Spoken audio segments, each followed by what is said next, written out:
Hi, everyone, and welcome to this week's question and answer. Coach Veronika is with us. How are you today? I'm good. I'm good. And how about you, Daniel? It's really nice to see you. It's been quite some time. It's all good. It's all well here. We're having the Christmas tree ready and just getting ready for the holiday. So all well. Yeah. Now, I have this announcement for everyone, which I'm really excited about. So many of you know that there hasn't been any live Q&A for a couple of weeks, and it's simply because it's been hard for me to manage to find the time and organize this. So I was thinking, what can we do? And I was like, oh, wouldn't it be nice if one of the coaches could uh, you know, organize this and do the weekly Q&As and set it up. And so I asked Coach Veronika, and you said yes. I agreed. Absolutely.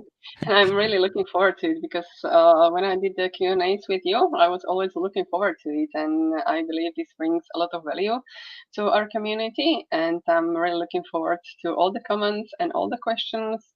And I'm really happy to answer them. And of course, this will be like as usually, like you are doing it. Like I will always have some guests, like either Coach Michelle, Coach Alina, or Coach Chris, and we all are going to answer those questions from you.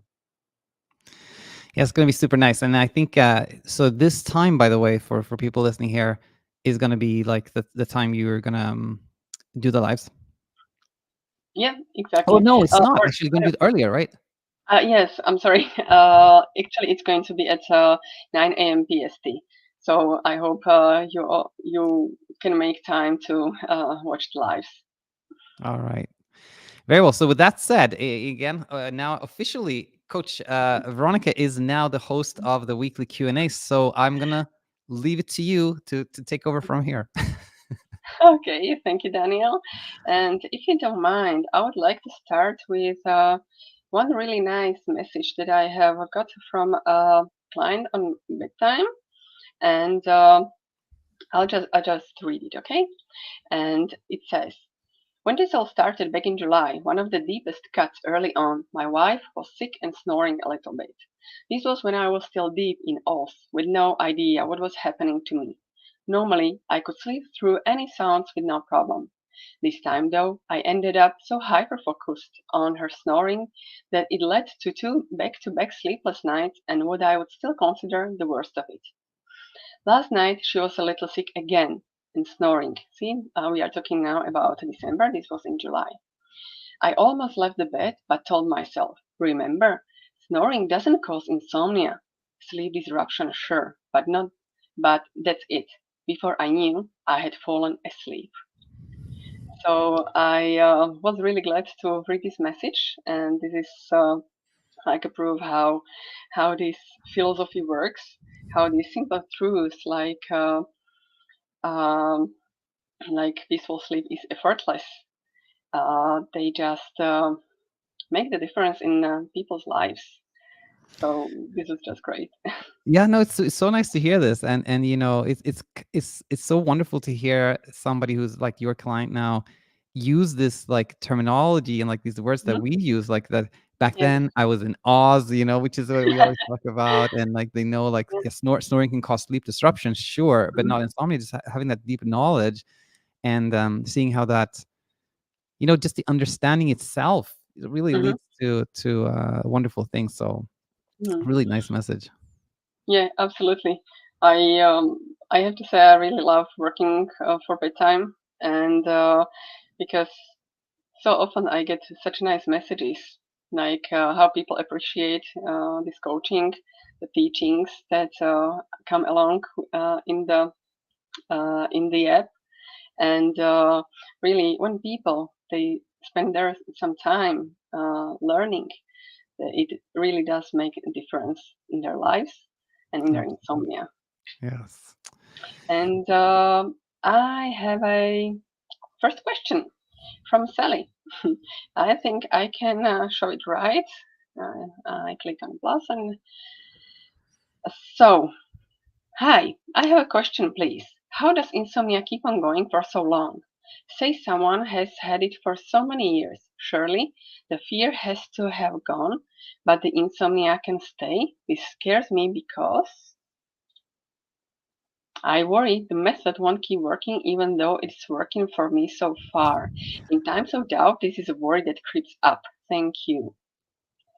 So thank you very much, Sally, for this question. And this is very normal worry. If you don't mind, I'll start, right? And this is a very normal. I have to say that I had insomnia for 8 years, but it was for so long only because I had no idea about Natto. I had no idea how to approach insomnia. I was really stuck in all kind of rabbit holes of sleep efforts, of chasing sleep, and I was just literally, like Coach Michelle says, like white knuckling on sleep. And and basically, you all know how does it all work, and that it's not really helpful at all. And however, I like that you say that it's already working for you. That means, I guess, you are sleeping well, and or at least it's much better than it was before. But of course, we have these doubts that are creeping in, like what if this is just a fluke? What if this will persist forever? What if I rid of the fear and I will still keep on not sleeping? And this I like one of the teachings from Daniel that says like sleep is not a cure for insomnia, and because we can still have this fear despite sleeping well. And this is, I believe, one example of it. And I think um, allowing and welcoming this fear and acknowledging it, then this is just a thought which may create a discomfort. But this discomfort is not to hurt you. This is just to tell you something like, hey, watch out, this might be dangerous. And when you just acknowledge it, like, okay, brain, thank you. I know this is just a product of my scared brain, and it's only up to me if I'm going to believe it or not. So, uh, really,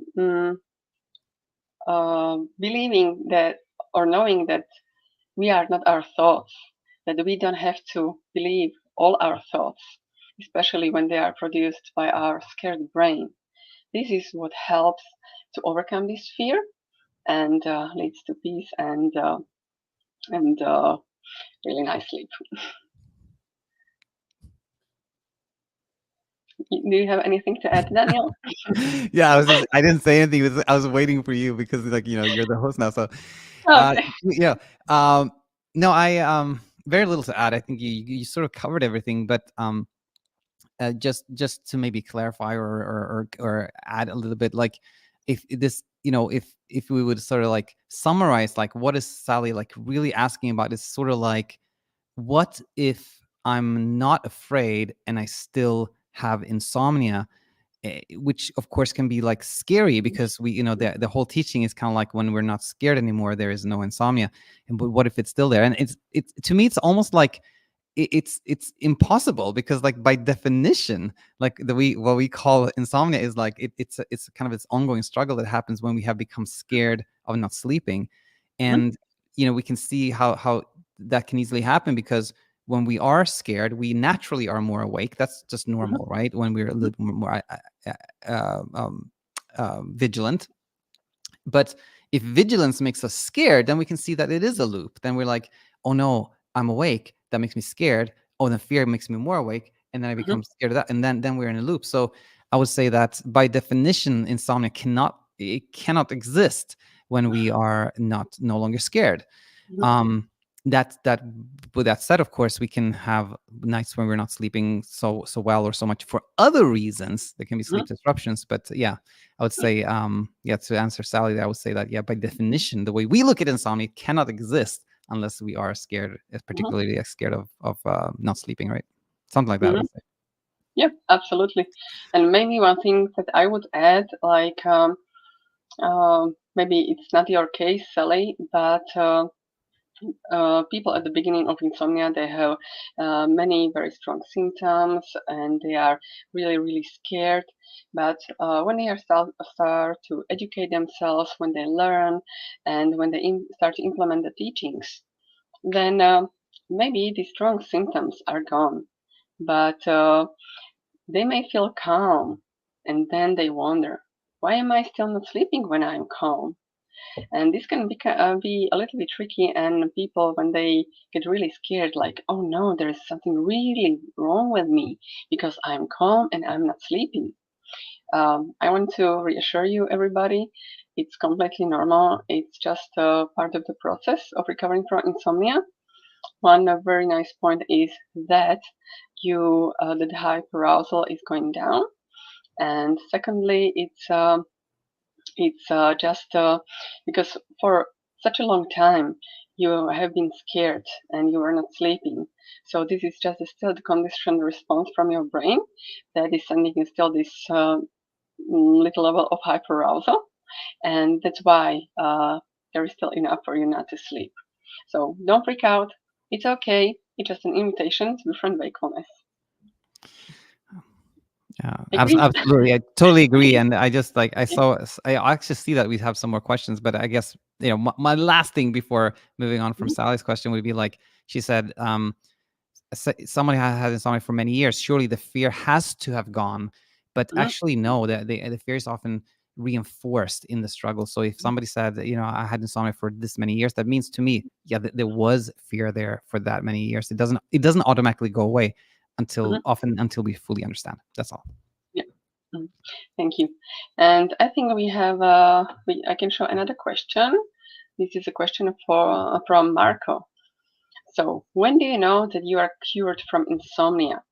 Basically, I think we've been talking about it just right now, and this is when the fear is gone. And of course, the most of the times we also are sleeping well, but this is not exclusively because we define here insomnia as a fear of not sleeping. And just like you said, like when the fear is gone, the insomnia cannot exist. So this is when you are kind of cured, when you are not afraid anymore. Does it make sense? Yeah, it makes total sense to me. And now I would say though to somebody who's like things are getting easier, but they go like they have a thought like, oh, but what if I have a speed bump? And then they're a little scared. Mm, That doesn't mean you're not, recovered or cured or whatever we're gonna yeah. call it. We will always have like a moment we're scared, but it's kind Mhm, of like this ongoing fear mhm, of like the deep rooted fear of it is gone. And I also heard another like nice it's something I heard from first. I heard it from I think what's his name from the Anxious Truth Drew Linsalata. true. Mhm, Drew, exactly. He said something like, he said, I considered myself recovered when I no longer wondered if I was recovered or not, which I think is nice too. Like when we're makes not sense. questioning, am I there? Am I that? Am I that? When we're like, Mm, there was no yeah, disorder, nothing wrong with me from the mm, beginning, and I'm no longer curious to exactly define, am I here, am I there? That's another way we yeah, can say like yeah, answer it exactly. nicely, right? When we let go of the struggle. Yeah. Yeah, perfect. So I hope we answered the question to Marco. And now we have a question from Andrea. So, hi everyone. First, thank you for everything that you doing for us out there. Welcome. My question is how to cope with tiredness and feeling less after one or few sleepless nights. Uh, feeling Oh, bad. feeling bad. Mhm. Okay, feeling bad after one or few sleepless nights. That is when anxiety hits. Okay, Andrea, this is very common again. And, we so often feel like we are not allowed to feel tired. And we criticize ourselves for feeling tired. We struggle and we just cannot allow ourselves to feel tired because we blame insomnia for that because we have a problem with sleep. And we should not have a problem with sleep, right? Because this is not normal. This is the way of thinking, like usually people do before they have an education. And important to know is that you need to allow yourselves to be tired because when we don't sleep, of course, we feel tired. But we don't. When we there are also many other reasons. that we may be tired. We may be partied all night long. We might be sick. And the next day, when we are tired, we bring all the self kindness and we bring all the self care to ourselves.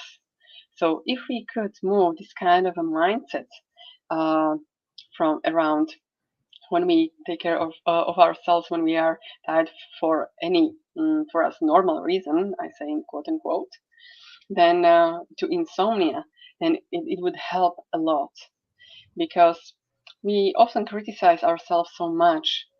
I think it's because we think that sleep can be controlled. We think that we can adjust a little thing there and a little thing here, and we can sleep. And which is of course not true. When we struggle with sleep, it's uh, it's just impossible, right? And that's why uh, not criticizing ourselves and just letting ourselves to be tired helps a lot. And one another huge part of this tiredness is something that we call emotional fatigue. And this fatigue comes from the struggle. This is another huge layer of the struggle, of the tiredness. It's literally the mental exhaustion. And like you can imagine when a student is doing his exams, like let's say he's doing his exams, they took several hours. After that, he is literally exhausted because he spent a lot of mental energy thinking. And when we suffer from insomnia, we also struggle so much because we are trying to figure out so hard, like, what is wrong with me? How should I approach it? What should I do? Um, and many other reasons. And this is important to notice. This is why I'm talking about the self kindness. When we are kind to ourselves, when we just allow ourselves to be tired and not criticizing for that, then this emotional fatigue, when this part of emotional fatigue, when it lifts, only the tiredness stays. And when you are tired, you just take care of yourself.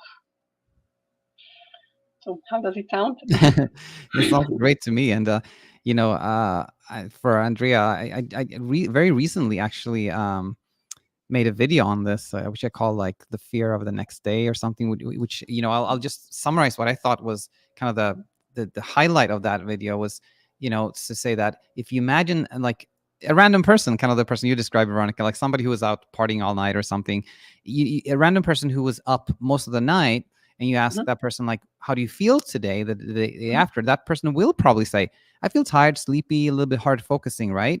So, and that goes to say, like, yes, staying, like, being awake in itself, it makes us feel tired. This is true. Nothing we don't want to try to like deny that or anything. That's true. It happens to all of us. But if you take again a random person and keep them up, what will they not say? This is, I think, the real highlight comes from like, what will that person not say? And that random person who we just kept up all night, they will not say, oh, there's a tsunami of anxiety, my world is collapsing on me, I feel kind of incapable of doing anything, I'm nervous, I'm anxious, I feel like I want to vomit. Like, in that shows us that what really bothers us, that isn't actually coming from being awake and not sleeping, but kind of like how we interpret the situation, and kind of like you said, like we go like, what's wrong with me, what's going on, something must be, that makes us feel tired, heavy, sad, but also anxious, so and just knowing that what really bothers us doesn't come from little sleep, but more how we think about things, that can really help, because then the pressure to sleep comes down, and we go towards like, okay, I need to kind of educate myself and be kind to myself, rather than I need to sleep more, right? So that can be really helpful. Absolutely, it's really about the perception. Okay, now another question. Well, the straight flush would be nice if you could answer my question, but I don't see the question here. So I don't know. Just post it here in the comments, straight flush, and we'll get to it. Okay. And we have a question from Melissa. And Melissa, actually, she's a client of mine in in BedTyme. And hi guys, I've joined the BedTyme program, but it's a bit hard feeling understood when it takes the coaches so long to respond. I'm a teenager and haven't really seen many teens overcome with BedTyme on. Since most of the people interviewed are older than 20, so can you confirm or deny that teens have overcome insomnia with BedTyme? And I would say if you are underage, of course, it's really helpful to tell your parents, first of all. And secondly, bedtime doesn't serve like a live chat. It's really about, because when a client poses a question, there is no short answer for in the sleep words, and we really write like a huge chunks of uh, of um, of text, and it doesn't need to be only to be read. It needs to be understood and implemented. So it really takes time and repetition and reading and rereading over and over again. So people really understand this and can ask follow-up questions later on. This is normal. But now, the other part of your question is that you're a teenager and you haven't really seen when teens overcome with bedtime. Well, maybe they are, but we don't know about them. I mean, not only with bedtime, but also from the channel, because I believe with more 11,000 plus followers, there are people who have overcome insomnia without us knowing, and and yeah, I think the age is just a number. When you are really giving heart into the learning, when you really ponder the text, when you are implementing the teachings, I believe anyone can overcome insomnia, and the age really does not matter. What do you think, Daniel? Yeah, I think so too. I mean, I was going to say that I, you know, most of our guests here are, probably like between 20 and 40, Mhm. 20 and 50, something like that, right? But I remember one actually a bedside client, her name is Caitlin, who I don't know, I never asked her age, but I think she was pretty young. So Caitlin, if for Melissa, if you search through like the success stories, there's Mhm. a young person named Caitlin who was a I guest. Yeah, know. remember She was her? 18. I remember She was that 18. one. She was 18. Yes, Yeah, I yeah, I remember. remember that. Yeah. So she's Yes. one example. That So can be nice Melissa, question. yeah, Well, 18-year-olds who can. So. yeah, no, she was, and also I was gonna say too, I completely agree with you. Like I've thought about that myself. That sometimes you're on a website and they have this like live chat, which can actually be really helpful because you're like, how do I fix Yes. this? And they like, you go here and click this and this and that, and you go, oh, great. I was like, thank you, but Mhm. Insomnia doesn't work like that.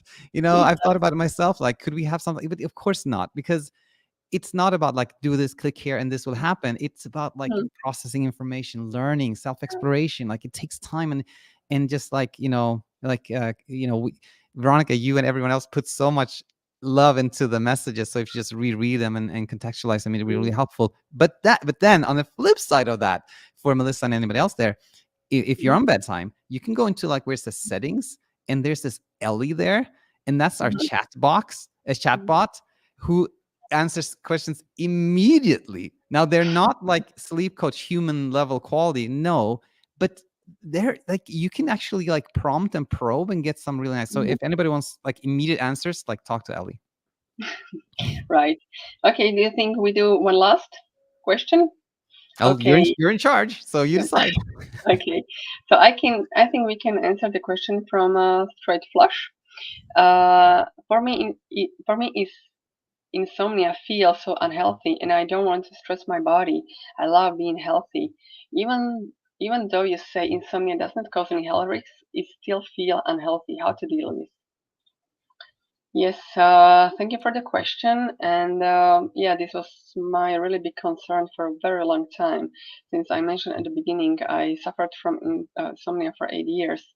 And First of all, Daniel does a really nice series of Heard Online where he debunks all the myths around insomnia causing the health issues. And but also another thing is when you have live examples. And I have to say that insomnia really did not feel healthy. It doesn't feel safe. It doesn't feel good. I hated it. It was just like a nightmare. But after all those years of literally not sleeping, I all those 8 years, all my sleep was really just pieces, just really broken sleep on meds, and I never experienced like to sleeping through the night in all those 8 years.